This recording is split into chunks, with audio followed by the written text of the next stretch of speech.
दर्शकों, आज की यह कहानी सुनने के बाद आपकी जिंदगी बेहद ही आसान हो जाएगी।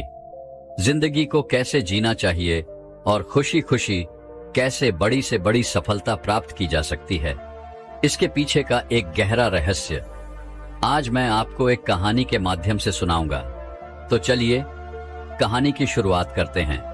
दोस्तों, महात्मा बुद्ध कहते हैं कि शांति हमारे भीतर है, शांति हमारे अंदर से आती है, इसे बाहर ढूंढना व्यर्थ है।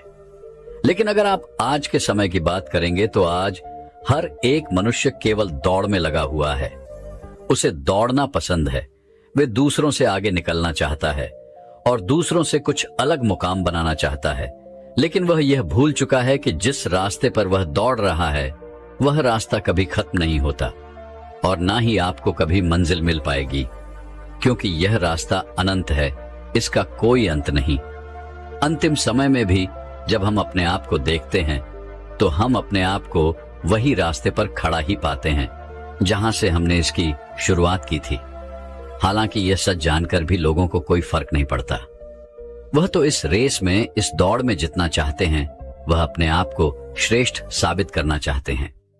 जब कोई उनसे पूछता है कि तुमने अपने जीवन में क्या हासिल किया, तब हम अपना बखान करने से कभी पीछे नहीं हटते। हम इसका जवाब कुछ इस तरह से देते हैं कि हमने अपने जीवन में यह हासिल किया, मैंने अपने जीवन में वह हासिल किया, मैंने इस मुकाम को पाया है, मैंने इतने वर्षों की तपस्या के बाद इस पौधे को हासिल किया है। लेकिन इस बात का असली मतलब केवल वही समझा सकता है जिसने ये सब कुछ पाने के चक्कर में अपने समय को गंवा दिया और अभी भी वह इस दौड़ में दौड़ रहा है, क्योंकि उसे अपनी मंजिल अभी तक नहीं मिली।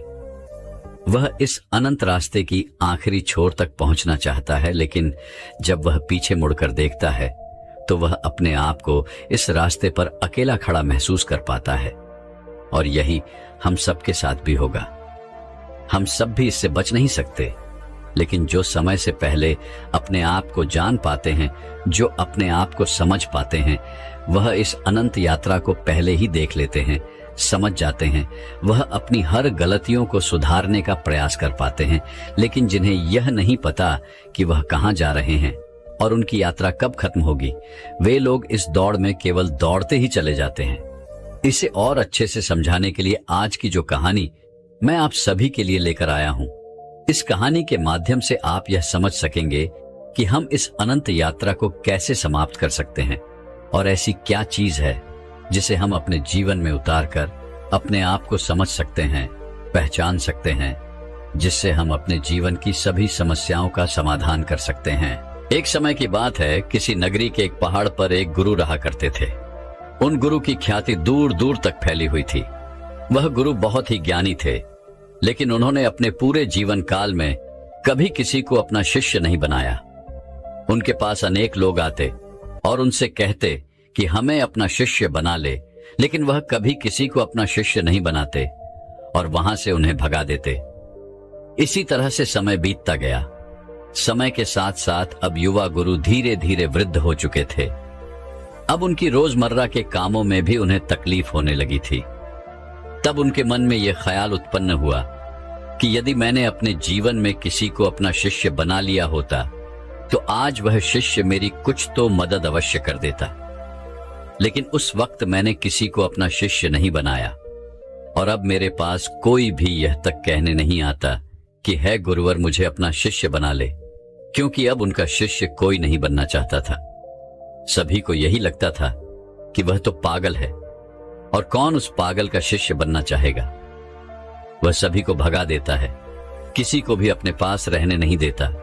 तभी एक दिन एक युवक अपना बोरिया बिस्तर बांधे हुए उन गुरु के पास पहुंचा और उनसे कहने लगा, है गुरुदेव, मैंने सुना है आप बहुत ज्ञानी हैं, आपकी ख्याति दूर दूर तक फैली हुई है, लेकिन आप कभी किसी को अपना शिष्य नहीं बनाते। मैं आज आपके पास यही विनती लेकर आया हूं कि कृपा करके मुझे अपना शिष्य बना लीजिए। आप जो कहेंगे मैं वो करूंगा, लेकिन मुझे केवल आपसे ही ज्ञान प्राप्त करना है।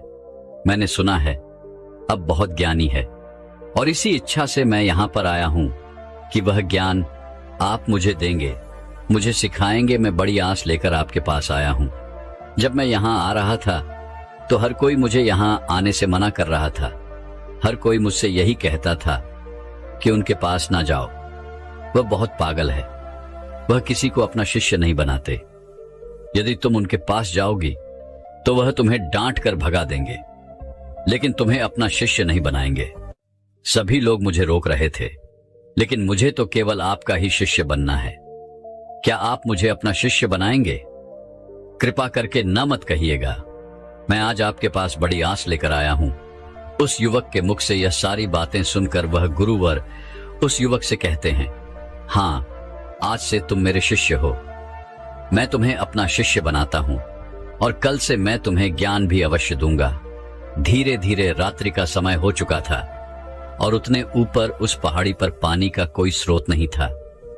पानी लेने बहुत दूर जाना पड़ता था और शिष्य को बहुत जोरों की प्यास लग चुकी थी। वह पानी ढूंढने के लिए यहां वहां घूम रहा था, यहां वहां फिर रहा था, लेकिन उसे कहीं भी पानी नहीं मिला। और जब उन गुरुवर ने अपने उस शिष्य को पानी ढूंढता हुआ देखा तो उन्होंने कहा, बेटा, तुम्हें इस पहाड़ पर कहीं पानी नहीं मिलेगा। आज की रात तुम्हें ऐसे ही बितानी पड़ेगी। कल सुबह सुबह हम पानी के लिए निकल पड़ेंगे। उस शिष्य ने अपने और गुरुवर की बात मान ली। उसने जैसे तैसे अपनी रात वहां पर बिताई और अगले दिन सुबह सुबह वह गुरुवर और वे शिष्य पानी लेने के लिए निकल पड़े। वह दोनों एक कुएं के पास पहुंचे। शिष्य को जोरों की प्यास लगी थी। उसने कुएं से झट से पानी निकाला और फटाफट पी गया, क्योंकि उसका गला सूखा हुआ था और उसे प्यास भी बहुत जोरों की लगी थी। यह देखकर उन गुरुवर ने अपने शिष्य से कहा, मूर्ख कहीं का, मुझे भूल गया। तेरे साथ मैं भी तो प्यासा हूं, क्या मुझे पानी की कोई आवश्यकता नहीं? इस पर शिष्य अपने गुरु से माफी मांगता है और कहता है गुरुदेव, मुझे क्षमा कीजिए। मुझे बहुत जोरों की प्यास लगी थी, जिस कारण मुझे आपका ध्यान नहीं आया और मैंने पानी निकालकर खुद ही पहले पी लिया। लेकिन रुक जाइए, मैं अभी आपके लिए पानी लेकर आता हूं। इतना कहकर उस शिष्य ने एक बार फिर से कुएं से पानी निकाला और गुरुवर को पिलाया। उसके बाद वह शिष्य अपने गुरु से कहता है गुरुवर, आपने कहा था कि आप मुझे कल से ज्ञान देंगे, आप मुझे कल से सिखाएंगे। तभी वह गुरुवर कहते हैं, हाँ, मैंने कहा था और मुझे याद है। तभी वह गुरुवर अपने उस शिष्य को कहते हैं कि एक बार फिर से इस कुएं से पानी निकालो। शिष्य ने गुरु की आज्ञा मानी और उसने एक बार कुएं से फिर पानी निकाला। यह देख वह गुरुवर अपने उस शिष्य से कहते हैं, भंते, अब तुम ही मुझे यह बताओ कि यह पानी और वह पानी जो तुमने पिया था, इन दोनों में क्या फर्क है? इन दोनों में क्या अंतर है? शिष्य ने अपने गुरुवर की बात बड़ी ध्यानपूर्वक सुनी और उसके बाद अपने हाथ में लिया हुआ वह पानी वह उसे घूर घूर कर देखने लगा, लेकिन उसे कुछ समझ नहीं आ रहा था। उसने कहा, है गुरुवर, यह पानी और वह पानी, इन दोनों में क्या फर्क है? इसे बताने के लिए तो मुझे वह दोनों पानी एक साथ रखना होगा, लेकिन मैं तो वह पानी पी चुका हूं। अब मैं भला आपको इन दोनों के बीच का अंतर कैसे बता सकता हूं? कहीं आप मुझे मूर्ख तो नहीं बना रहे? क्योंकि पानी तो एक जैसा ही होता है, फिर भला पानी में कैसा भेद? शिष्य की यह बात सुनकर वह गुरु अपने शिष्य को बड़े ही ध्यानपूर्वक तौर से देखते हैं और फिर कहते, भंते, जब मनुष्य के भीतर किसी चीज की प्यास उत्पन्न होती है और वह अत्यंत गहरी होती है, तब मनुष्य उस प्यास को बुझाने के लिए, उसका निवारण करने के लिए अपनी पूरी ऊर्जा, अपनी पूरी ताकत लगा देता है और तब उसे केवल अपने प्यास बुझाने का वह स्रोत नजर आता है, वह वस्तु नजर आती है। इसके अलावा उसके आसपास और भी बहुत कुछ होता है, लेकिन उस पर उसका ध्यान नहीं जाता। जिस प्रकार तुम्हारा गला सूखा हुआ था और तुम्हें जोरों की प्यास लगी थी, तुमने कुएं से पानी निकाला और झट से पी गए। तुम्हें एक पल के लिए यह ख्याल नहीं आया कि साथ ही में तुम्हारे गुरु भी खड़े हैं और उन्हें भी जोरों की प्यास लगी हुई है। जिस प्रकार अभी तुम्हारे हाथ में यह पानी है और तुम्हारे चारों ओर भी बहुत कुछ है, लेकिन पानी भले ही वैसा ही है, इसका रंग, इसका स्वाद बिल्कुल वैसा ही है, लेकिन यह वह पानी नहीं है जिसके लिए तुम्हारे प्राण सूखे जा रहे थे। इसी कारणवश देखो, तुमने अभी भी ये पानी अपने हाथ में ही लिया हुआ है। यदि तुम्हें जोरों की प्यास लगी होती तो तुम इस पानी को भी पी गए होते, बिना किसी इंतजार के। लेकिन अब यह हो सकता है कि तुम इस पानी को फेंक दो या इसे कुएं में वापस डाल दो। इस कुएं में जितना भी पानी है सब एक ही है, सबका रंग, सबका रूप, सबका स्वाद एक ही जैसा है। लेकिन ये तो हमारी मन की स्थिति के कारण हमें ये अलग अलग नजर आता है। अर्थात सब कुछ तुम्हारे भीतर परिवर्तन होता है, बाहर कुछ नहीं। अपने गुरु की यह बात सुनकर शिष्य बहुत खुश हुआ, उसे बड़ी प्रसन्नता हुई। आश्रम से निकलते वक्त वो अपने साथ एक पोटली लेकर निकला था। उस पोटली में उसने लेखनी रखी थी। उसने तुरंत ही वह लेखनी निकाली और गुरु के कहे शब्दों को लिखना शुरू कर दिया। यह देखकर वह गुरुवर अपने उस शिष्य से कहते हैं, भंते, यह तुम क्या कर रहे हो? इसके जवाब में शिष्य अपने गुरुवर से कहता है गुरुवर, आपने जो कुछ भी कहा मैं उसे भूलना नहीं चाहता। यह सब मुझे सीखना है, मुझे याद करना है, जिस कारण मैं इसे लिख रहा हूं, और बाद में मैं इसे याद भी कर लूंगा। तभी तो मैं ज्ञानी बन पाऊंगा, तभी तो मैं लोगों को ज्ञान बांट सकूंगा। अन्यथा यदि मैं ही आपकी बातों को भूल गया, अपने जीवन में उसे नहीं उतार पाया, तो फिर मेरा यहां पर आना व्यर्थ हो जाएगा। गुरु ने अपने उस शिष्य की सारी बातें ध्यानपूर्वक सुनी और उसके बाद वह अपने शिष्य से कहते हैं, भंते, ये सब तो ठीक है, लेकिन अब चलो, आश्रम चलने का वक्त हो चुका है और फिर हमें अभी भिक्षाटन के लिए भी तो जाना है। इतना कहकर वह गुरु और शिष्य वापस आश्रम की ओर लौट गए और रास्ते में ही उन्होंने भिक्षा भी मांग ली। दोनों जब आश्रम पहुंचे, उस भिक्षा का लुत्फ उठाया। रात में उसे खाकर वह लोग सो गए। अगले दिन सुबह सुबह उन गुरुवर ने अपने शिष्य को जगाया और कहा, चलो हमें कुएं के पास फिर जाना है। इतना कहकर शिष्य और वह गुरुवर उस कुएं की ओर निकल पड़ते हैं। कुछ देर बाद जब वह कुएं के पास पहुंचते हैं तो गुरुवर अपने शिष्य से कहते हैं कि पानी निकालो।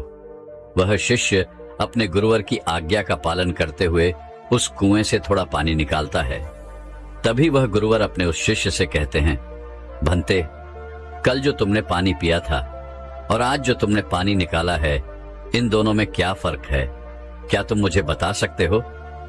इस पर शिष्य तुरंत ही अपनी उस पोटली को निकालता है जिसमें उसने वो सारी बातें लिखी होती हैं।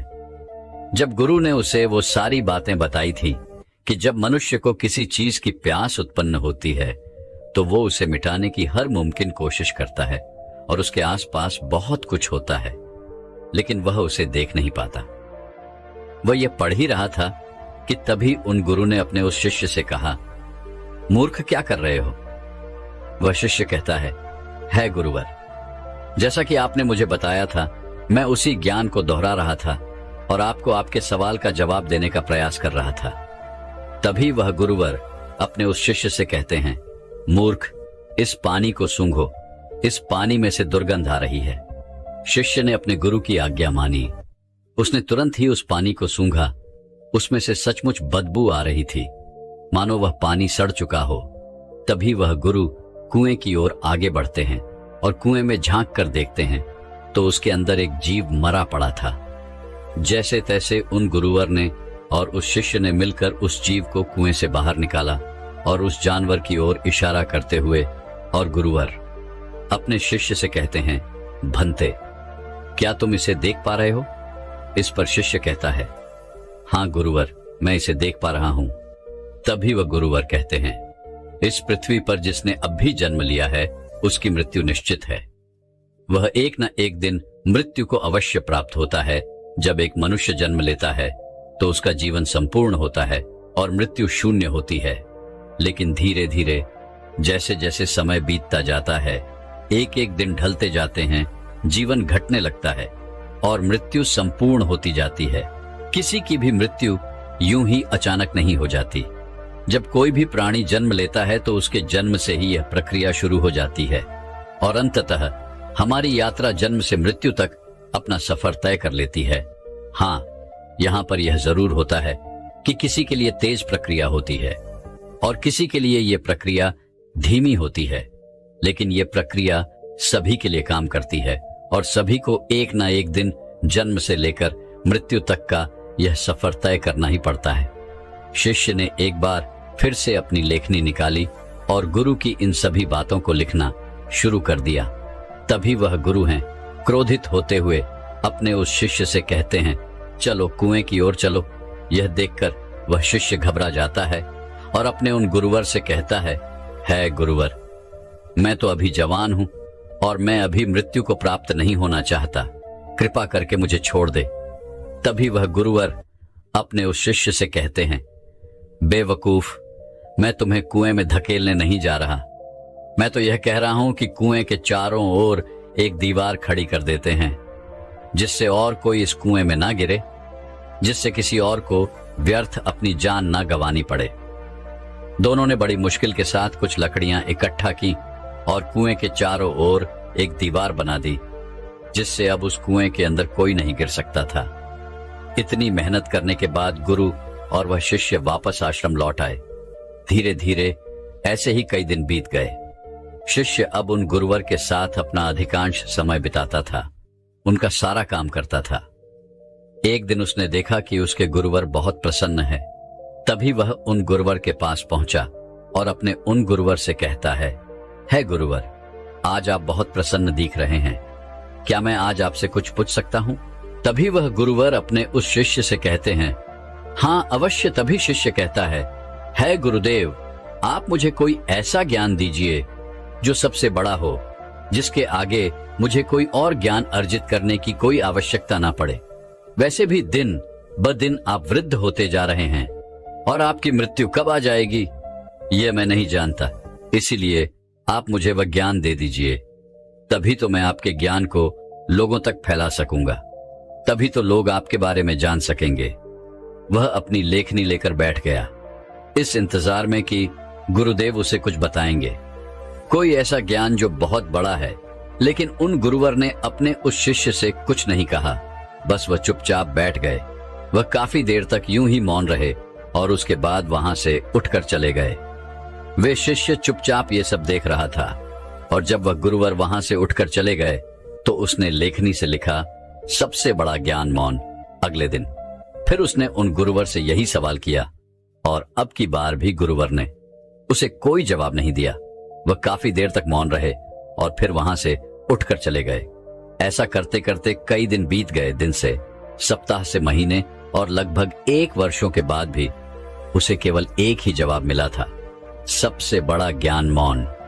इसके अलावा उसने लेखनी से और कुछ नहीं लिखा था, क्योंकि वह गुरुवर जब भी इस सवाल को सुनते तो वह मौन हो जाते और अपने उस शिष्य से कुछ ना कहते, जिस कारण वह शिष्य भी हर रोज अपनी लेखनी से केवल एक ही बात लिखता था, सबसे बड़ा ज्ञान मौन। लेकिन अब उसके सब्र का बांध टूटा जा रहा था। एक दिन रात को उसे नींद नहीं आ रही थी। वह यहां वहां करवटें बदल रहा था। चांदनी रात थी। वह आश्रम से बाहर निकला और बाहर बैठकर यह सोचने लगा कि आखिर गुरुदेव मुझे वह सबसे बड़ा ज्ञान क्यों नहीं दे रहे? क्या वह मुझे देना नहीं चाहते, या मैं अभी इस लायक नहीं हूं कि उस ज्ञान को समझ सकूं? इस प्रकार उसके मन में हजारों सवाल चल रहे थे, हजारों तरह के विचार उत्पन्न हो रहे थे। तभी अचानक उसे एक पक्षी की आवाज सुनाई पड़ी। उसका पूरा ध्यान उस पक्षी की आवाज पर चला गया और तब उसने महसूस किया कि चारों ओर हवाएं चल रही थीं। पत्तों की सरसराहट की आवाज, ठंडी हवाएं चलने की आवाज, चारों तरफ सन्नाटा छाया हुआ था। वह ये सब महसूस कर पा रहा था। उसने उस सन्नाटे की आवाज को ध्यान से महसूस किया, अपनी आंखें बंद की और बड़े ध्यान से उन आवाजों को सुनने लगा। उसका मन बिल्कुल शांत हो गया और अब तक पहली बार उसने अपने मन को इतना शांत महसूस किया था। पहली बार वह आनंदित महसूस कर रहा था। वह यह भूल चुका था कि उसे बड़े ज्ञान के बारे में अभी तक उन गुरुवर ने कुछ नहीं बताया। तभी उसने सोचा कि जो आज अनुभव मैंने प्राप्त किया है, इसे मैं अपने गुरुवर को अवश्य बताऊंगा, जिस कारण वह उस अनुभव को लिखने के लिए अपनी लेखनी निकालता है। तभी वह देखता है कि उसने अपने किताब के सारे पन्नों पर केवल एक ही बात सीखी है, सबसे बड़ा ज्ञान मौन। तभी उसे यह भी एहसास हो गया कि वह गुरुवर तो उसे सबसे बड़ा ज्ञान दे रहे थे, लेकिन वही उसे समझ नहीं पा रहा था। सबसे बड़ा ज्ञान तो यही है, लेकिन जो उसने अनुभव किया था उस अनुभव को वह फिर से महसूस करना चाहता था, जिस कारण वह पूरी रात नहीं सोया और फिर से जाकर वहीं पर बैठ गया और रात भर उन आवाजों का अनुभव करता रहा, शांति को महसूस करता रहा। सुबह हो गई थी। वह सुबह सुबह उठकर अपने गुरुवर के पास आया। उस शिष्य के गुरु ध्यान में लीन थे। वह चुपचाप वहां पर आया, वहां बैठकर उन्हें शांति से देखता रहा। जब उन गुरुवर ने अपनी आंखें खोली तो अपने उस शिष्य को अपने सामने पाया और वो उसे देखते ही ये समझ चुके थे कि इसे मौन मिल चुका है, इसने शांति का एहसास कर लिया है। गुरु ने अपने शिष्य से कहा, भंते, मौन कोई ज्ञान नहीं है, मौन ज्ञान का आधार है और यह हमें वह दिखाने में सक्षम है जिसे हम अपनी आंखों से नहीं देख पाते। बाहर चाहे कितना भी शोर हो, चाहे कितनी भी भीड़ हो, लेकिन भीतर मौन होना ही चाहिए। अपने गुरुवर के मुख से यह बात सुनकर उसने अपनी लेखनी और अपनी पुस्तक गुरु के चरणों में रख दी और उसके बाद से उसने कभी कुछ नहीं लिखा। उसने केवल वो सारी बातें महसूस की और धीरे धीरे एक दिन उसने असली ज्ञान को प्राप्त कर लिया। दोस्तों, हम भी अपने जीवन में जन्म से लेकर अपने अंतिम समय तक कुछ ना कुछ इकट्ठा करने में लगे रहते हैं। जितना कर सकते हैं उतना तो करते ही हैं, लेकिन उसके बावजूद भी हम और अधिक पाना चाहते हैं, हम और अधिक इकट्ठा करना चाहते हैं, जिससे हमारे मन में हमेशा एक अशांति रहती है, जिससे हमारा मन हमेशा विचलित होता रहता है और हम कभी भी एक लक्ष्य की ओर आगे नहीं बढ़ पाते। लेकिन इसके बावजूद भी हम कभी भी अपने आप को एक पल के लिए शांत नहीं होने देना चाहते। एक काम से दूसरा काम, दूसरे से तीसरा, तीसरे से चौथा, इसी प्रकार हम अपना पूरा जीवन यूं ही गंवा देते हैं, लेकिन हम कभी भी एक पल के लिए मौन नहीं रहते। इसी कारणवश हम जीवन भर केवल भागते रहते हैं, लेकिन अपने भीतर की उस शांति का अनुभव कभी नहीं कर पाते, जिस कारण हम सब कुछ प्राप्त करके भी कुछ नहीं प्राप्त कर पाते। हमारा जीवन पूरी तरह से व्यस्त हो जाता है। इसलिए दोस्तों, अगर आप भी अपने जीवन में भागते भागते थक चुके हैं तो एक पल के लिए मौन धारण करें, क्योंकि वह आपको वह ऊर्जा प्रदान करेगा जिससे आप अपने जीवन में एक सही दिशा प्राप्त कर सकेंगे। अपने भीतर झांकने का प्रयास करें। हम में से अधिकांश लोग मौन का व्रत तो अवश्य रखते होंगे, लेकिन केवल यह ऊपरी तौर पर होता है और भीतर की ओर हमारा मन बिल्कुल अशांत रहता है। हमें किसी चीज में चैन नहीं मिलता। हम केवल यहां वहां भागते रहना चाहते हैं, कुछ ना कुछ इकट्ठा करना चाहते हैं, जिससे हमें कभी भी शांति नहीं मिल पाती और हम यूं ही इस जीवन के भाग दौड़ में लगे रह जाते हैं। अब आप में से कई लोग यह कहेंगे कि मौन कैसे प्राप्त करें, कैसे हम अपने भीतर की ओर जाके, कैसे हम अपने मन को शांत करें। तो इसका एक बहुत ही सीधा और सरल उपाय है, ध्यान। अपने विचारों को, अपने आप को ध्यान से देखें। आप दिन भर क्या कर रहे हैं, आप कहां पर, कितना समय दे रहे हैं। जब आप किसी चीज को होते हुए देख रहे हैं और आपके मन में किस प्रकार के विचार उत्पन्न कर रहा है, तब आप यह भी समझ पाएंगे कि आप कितनी व्यर्थ की बातें सोचते हैं जिनका वर्तमान से कोई संबंध नहीं है। और एक बात आप यह भी बहुत अच्छे से जानते होंगे कि आपसे बेहतर आपको कोई और नहीं चाह सकता, इसलिए आपसे बेहतर आपका और कोई परिवर्तन नहीं कर सकता। आप जैसा चाहें वैसा अपने आप को बना सकते हैं, इसलिए कोशिश करें। निरंतर कोशिश करते रहने पर आप मौन को भी अवश्य पालेंगे और अपने जीवन को एक सही दिशा और दशा देने में सक्षम हो पाएंगे। तो दर्शकों, चलिए अब अगली तनाव को खत्म करने के ऊपर प्रसिद्ध कहानी की शुरुआत करते हैं। बहुत समय पहले की बात है, किसी नगरी में एक व्यक्ति रहा करता था। वह व्यक्ति अपने जीवन में बहुत तनाव झेल रहा था। उसका पूरा जीवन मानो तनाव से ही भरा था। वह चिंतित रहता था, परेशान रहता था। उसे ऐसा लग रहा था कि मानो उसका पूरा जीवन इसी तनाव में गुजर जाएगा। जब उसकी शादी नहीं हुई थी तो उसे शादी करने का तनाव था। शादी हो जाने के बाद अच्छी नौकरी और रुपए पैसे कमाने का तनाव उस पर बढ़ गया। जैसे तैसे उसे एक नौकरी मिल गई और वह कुछ पैसे भी कमाने लगा, लेकिन उसके बाद उसे और उसकी पत्नी को कोई बच्चा नहीं हो रहा था, जिस कारण उसका तनाव और बढ़ गया। कुछ सालों बाद उसके जीवन में खुशी की लहर आई। उसकी पत्नी ने एक बेटे को जन्म दिया, लेकिन अब उस बेटे के जन्म के बाद उसे अपने बेटे के भविष्य की चिंता सताने लगी। उसका तनाव और ज्यादा बढ़ गया। उसकी जिंदगी मानो एक तनाव बनकर रह गई थी। वह इस तनाव से किसी भी हालत में छुटकारा चाहता था। वह चाहता था कि वह अपने जीवन को खुशी और खुशहाल तौर पर जिए। एक दिन वह अपने घर के बाहर बैठकर यही सब सोच रहा था कि वह अपने जीवन को कैसे खुशहाल बना सके, कैसे वह अपने उन सपनों को पूरा कर सके जिससे उसका भविष्य सुधर सके। तभी अचानक उसके सामने से कुछ सन्यासी गुजरे। उसने उन सन्यासी को देखा जिनके मुख पर प्रसन्नता थी, जिनके मुख पर किसी प्रकार का कोई तनाव नहीं था। चेहरे पर वह तेज व शांति देखकर वह मंत्रमुग्ध हो गया।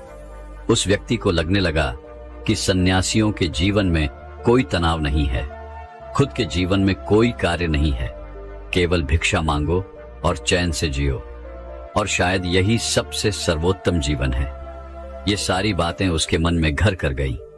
वह दिन रात इनके बारे में सोचने लगा, विचार करने लगा, और आखिरकार एक दिन उसने फैसला लिया कि वह अपने घर परिवार को छोड़ देगा और एक सन्यासी बन जाएगा। एक रात उसे मौका मिल गया और वह अपने परिवार के लोगों को छोड़कर निकल गया और भागा भागा उन सन्यासियों के पास पहुंचा और उनसे कहा कि मैं आपके शरण में आया हूं, मुझे अपना शिष्य स्वीकार कीजिए। तो इन सन्यासी ने उस व्यक्ति को अपना शिष्य स्वीकार किया और आश्रम में रहने के लिए जगह भी दी। अब वह व्यक्ति उन गुरु का शिष्य बन चुका था, लेकिन वह यह भूल चुका था कि तनाव कोई जगह नहीं है, कोई घर नहीं है, कोई परिवार नहीं है, कोई देश नहीं है जिसे आप छोड़ सके। सन्यासी जीवन ग्रहण करने के बाद उसके जीवन में एक अलग तरह का तनाव उत्पन्न होने लगा।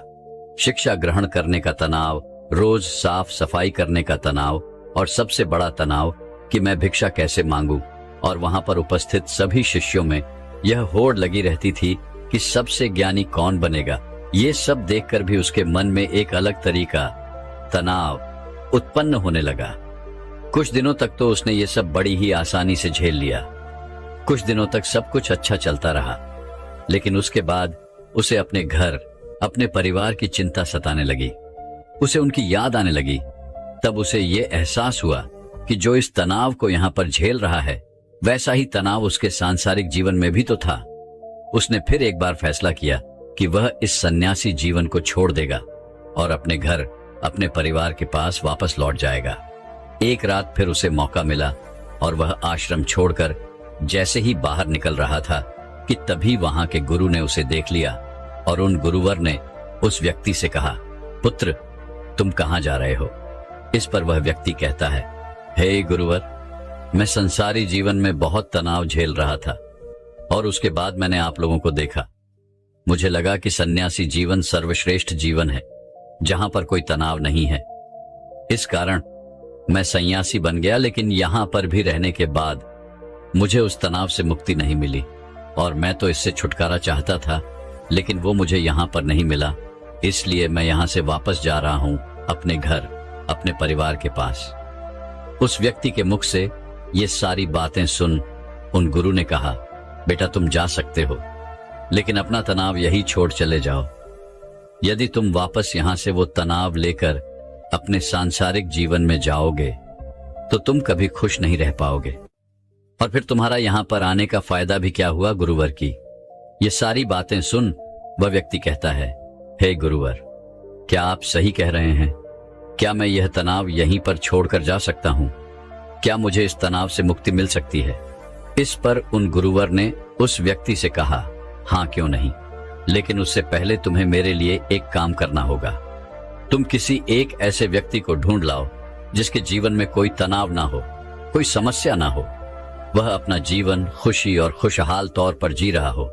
जब तुम ऐसे किसी व्यक्ति को मेरे पास ले आओगे तो मैं तुम्हें चिंता और तनाव से मुक्ति दिला दूंगा और तुम वापस अपने घर की ओर जा सकोगे, अपने जीवन को खुशी और खुशहाल तौर पर जी सकोगे।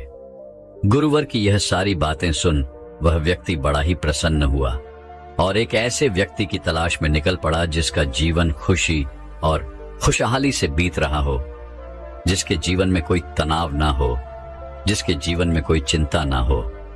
वह व्यक्ति कई गांव में गया, कई नगरों में घूमा, बहुत से लोगों से मिला, अनेकों दरवाजे खटखटाए, लेकिन उसे ऐसा कोई आदमी नहीं मिला जो यह कह सके कि उसके जीवन में कोई तनाव नहीं है, उसके जीवन में कोई चिंता नहीं है। बल्कि तनाव और चिंता की बात करते ही लोग उसे अपनी समस्याओं के बारे में और बढ़ा चढ़ाकर बताया करते थे। वह उसे अपनी चिंताओं और तनाव के बारे में कुछ ऐसे बताते मानो सबसे बड़ी समस्या उन्हीं के सर पर मढ़ दी गई है। धीरे धीरे कई दिन बीत गए, लेकिन उसे ऐसा कोई व्यक्ति नहीं मिला जिसके जीवन में कोई तनाव ना हो।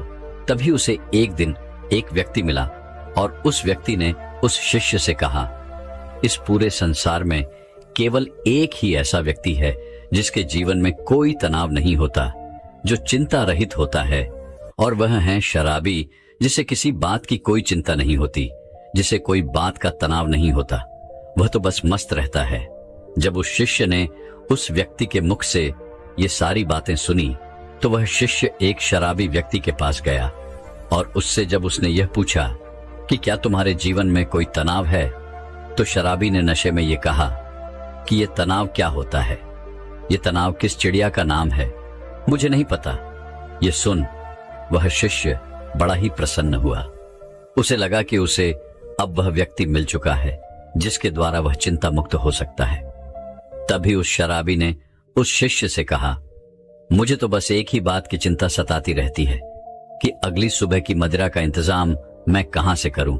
मेरे पास जो धन था वो तो मैंने खर्च कर दिया, मेरी पत्नी के पास जो धन था वो मैंने उससे छीन लिया, अब मेरे पास कोई धन नहीं बचा। क्या तुम्हारे पास कोई धन है? ये सुन उस शिष्य की हिस्से की सारी खुशी मानो पल भर में गायब हो गई और धीरे धीरे रात होने आ चुकी थी। वो हताश होकर एक मंदिर में जा बैठा। तभी वहां पर एक छोटा सा लड़का आया और उस लड़के ने उस शिष्य से कहा, हे गुरुवर, मुझे जोरों की भूख लगी है, क्या आपके पास खाने के लिए कुछ है? इस पर वह शिष्य कहता है, इतने छोटे से बालक को चिंता सता रही है तो बड़े होकर तुम्हारा क्या हाल होगा।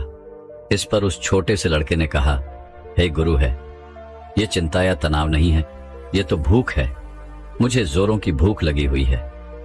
यदि आपके पास खाने के लिए कुछ है तो कृपया करके मुझे कुछ दे दीजिए। उस बच्चे के मुख से ये सारी बातें सुन वह शिष्य एक बार फिर से बड़ा प्रसन्न हुआ और उसने अपने थैले में जो 2 रोटियां रखी हुई थी उस बालक को थमा दी। जैसे ही उस बालक ने वह भोजन पूरा कर लिया, उसके बाद वह उस शिष्य से कहता है, हे गुरुवर, जाने मेरे अगले दिन के भोजन का क्या होगा, मुझे इसकी चिंता सता रही है, क्या आप कल भी मेरे लिए भोजन ला सकते हैं? यह सुन वह व्यक्ति एक बार फिर से निराश हो गया। वह भागा भागा अपने गुरु के पास पहुंचा और उनसे कहने लगा, हे गुरुवर, मैंने बहुत ढूंढा, मैंने हर जगह तलाश किया, कई नगर देखे, कई गांव में गया, लेकिन मुझे कोई ऐसा व्यक्ति नहीं मिला जिसके जीवन में कोई तनाव ना हो, जो अपने जीवन को सुखी और खुशहाल तौर पर जी रहा हो। हर किसी को किसी न किसी चीज की चिंता अवश्य सता रही है। कोई अपनी चिंताओं को लेकर बैठा हुआ है तो कोई अपने तनाव से जूझ रहा है। जिसके पास धन नहीं है वह धन चाहता है, जिसके पास धन है वो और अत्यधिक धन चाहता है, जिसके पास प्रेम नहीं है वह प्रेम चाहता है, और जिसके पास प्रेम है वह अत्यधिक प्रेम से भी चिंतित है।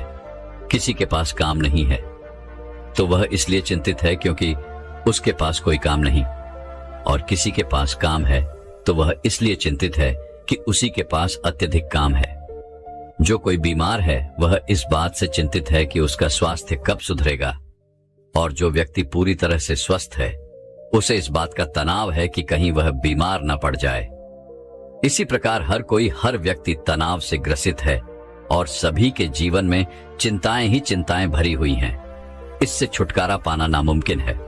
तभी उन गुरु ने कहा, इससे छुटकारा संभव है और इससे छुटकारा पाया जा सकता है, मगर इसके लिए तुम्हें कुछ समझना पड़ेगा। इस पर वह व्यक्ति उन गुरुवर से कहता है, क्या है गुरुदेव, मुझे ऐसा क्या समझना पड़ेगा?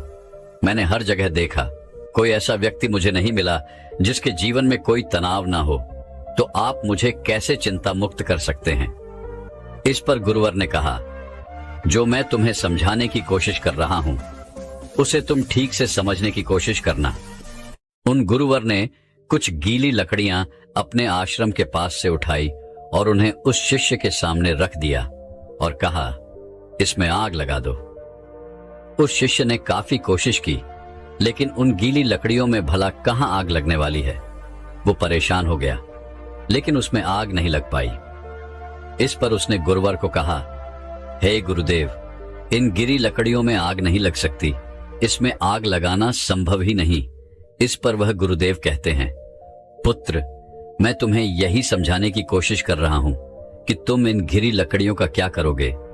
इसे धूप में सुखा आओगे या फिर इन गीली लकड़ियों को लेकर सोचते रहोगे, चिंतित रहोगे और तनाव में रहोगे। तुम चाहो तो इन्हें धूप में सूखा सकते हो, लेकिन इसमें थोड़ा सा समय लगेगा। और यदि तुम चिंता की जगह चिंतन करो, तब तुम ये जरूर समझ सकते हो कि तुम इसकी जगह पर कुछ सूखी लकड़ियों का इंतजाम कर सकते हो और जिनमें आग लगाना भी संभव होगा। इस पर वह शिष्य गुरुदेव से कहता है, हे गुरुदेव, आप ठीक कह रहे हैं, लेकिन ये जीवन तनाव से भरा हुआ है कि जीवन तनाव मुक्त कैसे हो सकता है, और ऐसा क्यों है कि हम अपने जीवन को तनाव मुक्त नहीं जी पाते। उस शिष्य की ये सारी बातें सुनकर उन गुरुवर ने कहा, हे पुत्र, इस जीवन में कोई तनाव नहीं है। बाहरी तौर पर कोई भी तनाव उत्पन्न नहीं होता। जो भी तनाव उत्पन्न होता है वह हमारे भीतर की ओर होता है। चिंता तुम भीतर की ओर करते हो, और जहां चिंता और तनाव उत्पन्न होता है वहां सफलता नहीं होती, कार्य सही नहीं होते, हमारी मानसिक स्थिति भी सही नहीं होती, जिस कारण हमारे सारे कार्य बिगड़ने लग जाते हैं और हम और भी ज्यादा तनाव महसूस करने लगते हैं, और भी ज्यादा चिंतित रहने लगते हैं। आगे वह गुरुदेव अपने शिष्य से कहते हैं, यदि चीजें हमारे मुताबिक होने लगे तो हम अपने जीवन में कभी भी तनाव महसूस ही नहीं करेंगे और ना ही हम कभी चिंता करेंगे, और हमारा जीवन भी खुशी और खुशहाल तौर पर चलता रहेगा। हमें चिंता करने की कोई आवश्यकता नहीं पड़ेगी। जैसे यदि ये लकड़ियां मुझे सूखी मिल जाएं, तो मैं इनमें आसानी से आग लगा सकता हूं और मेरे भीतर किसी प्रकार का कोई तनाव उत्पन्न ही नहीं हो पाएगा। तो हमारा तनाव इन लकड़ियों के स्वभाव पर निर्भर करता है। यदि कोई इस बात को पहले से ही स्वीकार कर ले कि जीवन में यदि हमें हमेशा सूखी लकड़ियां नहीं मिलती, तो वह पहले से ही उन सूखी लकड़ियों का इंतजाम कर लेगा। और जो इस बात को स्वीकार कर लेता है, अगर उसे सूखी लकड़ियां ना भी मिले तो वह धैर्य रखता है, सब्र रखता है और उन गिरी लकड़ियों को सुखाने का पूरा प्रयास भी करता है, न कि उन गीली लकड़ियों को लेकर हाथ पर हाथ धरे बैठ जाता है और अलग अलग चिंताओं में डूब जाता है कि सूखी लकड़ियां मुझे क्यों नहीं मिली, और आखिर उसे क्यों मिली, मुझे क्यों नहीं मिली, आखिर कब तक ऐसा चलता रहेगा, मेरा क्या होगा, हमेशा मेरे साथ ऐसा ही क्यों होता है। इस तरह की सोच रखने वाले लोग हमेशा तनावग्रसित रहते हैं, चिंतित रहते हैं और अपने जीवन को कभी भी खुशी और खुशहाल तौर पर नहीं जी पाते। हमारा यह जीवन बड़ा ही अनमोल है। इस जीवन में कुछ समस्याएं होती हैं तो कुछ समस्याएं हम खुद उत्पन्न कर लेते हैं, जबकि यह समस्याएं वास्तविकता में होती ही नहीं। इस पर वह शिष्य कहता है, हे गुरुवर, आप क्या कहना चाहते हैं, जरा स्पष्ट तौर पर बताइए, मैं आपकी बात समझ नहीं पाया। तभी वह गुरु कहते हैं, अच्छा मुझे ये बताओ, तुम अपने परिवार को छोड़कर यहां पर सन्यासी बनने क्यों आए थे? शिष्य ने कहा, गुरुवर, मेरे जीवन में बहुत तनाव था। इसका जवाब देते हुए गुरु ने कहा, तो क्या इस जीवन में कोई तनाव नहीं है? इस पर शिष्य ने कहा, हे गुरुदेव, यहां पर भी तनाव है, जिस कारण मैं ये सन्यासी जीवन छोड़कर वापस अपने परिवार के पास लौटना चाहता हूं। तभी गुरुवर ने कहा, अगर तुम्हारे भीतर हर कार्य को लेकर यही भाव उत्पन्न होता रहेगा कि मैं यह कैसे करूंगा, यह मुझसे होगा या नहीं होगा, या फिर मैं यह कर पाऊंगा या नहीं, मैं इन चीजों का सामना कैसे करूंगा, मैं चाहता हूं लेकिन यह मुझसे नहीं होता, और मेरे साथ ऐसा ही क्यों होता है, ऐसा ना होकर वैसा हो जाए, मुझे कोई देख ही ना पाए। मैं छुप जाऊं, किसी का मेरे ऊपर ध्यान ही न जाए। अब मेरा क्या होगा और मैं ये कहां पर आकर फंस गया। ये सारे भाव तुम्हारे मन के हैं। ये सारे भाव तब भी तुम्हारे मन में उत्पन्न होते होंगे जब तुम होते परिवार के साथ थे, और जब तुम यहां पर आए तब भी तुम्हारे अंदर ये सारे भाव उत्पन्न होते रहे। इस पर वह शिष्य कहता है, हाँ गुरुदेव, आप बिल्कुल ठीक कह रहे हैं। मेरे अंदर यह सारे भाव अभी तक उत्पन्न हो रहे हैं। जब मैं अपने परिवार के साथ था तब भी, और जब मैं यहां पर सन्यासी बनकर आपके सामने हूं तब भी मेरे अंदर ये सारे भाव उमड़ रहे हैं। इस पर गुरुवर ने कहा, यह समस्या तुम्हारे बाहर की नहीं है।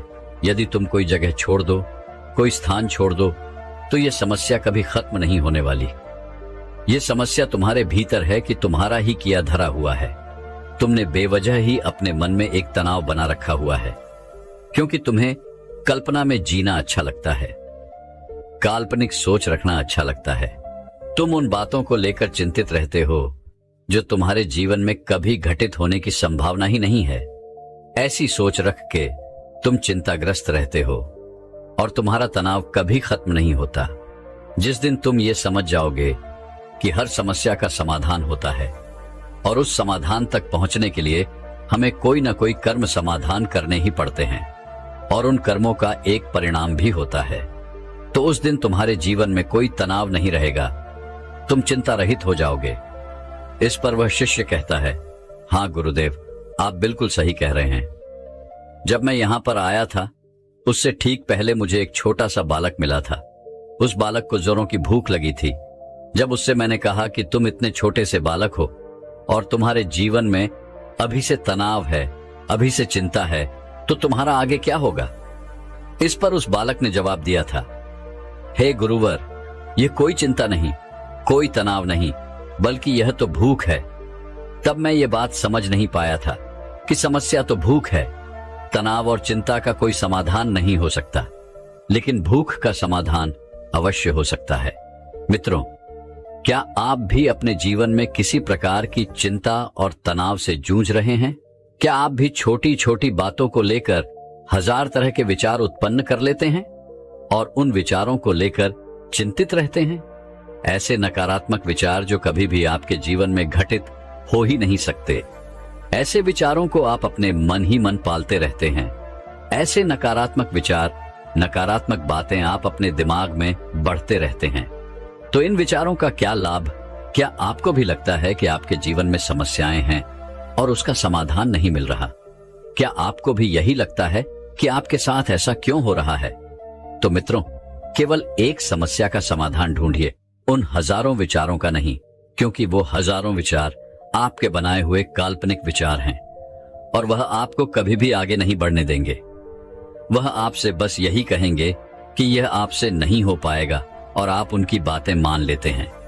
इसलिए उन नकारात्मक विचारों को दूर रखिए और अपनी समस्याओं का समाधान ढूंढिए, क्योंकि चिंता और तनाव मुक्त रहने का यही एकमात्र उपाय है कि आप अपनी समस्या का समाधान कीजिए, उसके लिए कर्म कीजिए और कर्म का फल आपको अवश्य मिलेगा। अन्यथा आप केवल उन नकारात्मक विचारों में फंसे रह जाएंगे और आप अपने जीवन को कभी भी तनाव मुक्त या फिर चिंता रहित नहीं बना पाएंगे। दोस्तों, मैं उम्मीद करता हूं कि यह कहानी सुनने से आपके जीवन में अच्छे बदलाव आए होंगे। आपको इस वीडियो से क्या सीखने मिला, ये कमेंट करके जरूर बताएं और अपने परिवार, दोस्तों या आपके करीबी इंसान के साथ ये कहानी शेयर करके उन्हें भी इस ज्ञान से परिचित करवाएं।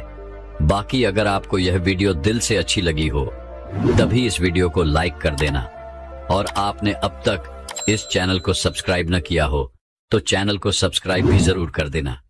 आपका हर दिन शुभ हो और खुशियों से आपका जीवन भरा रहे। धन्यवाद। नमो बुद्धाय।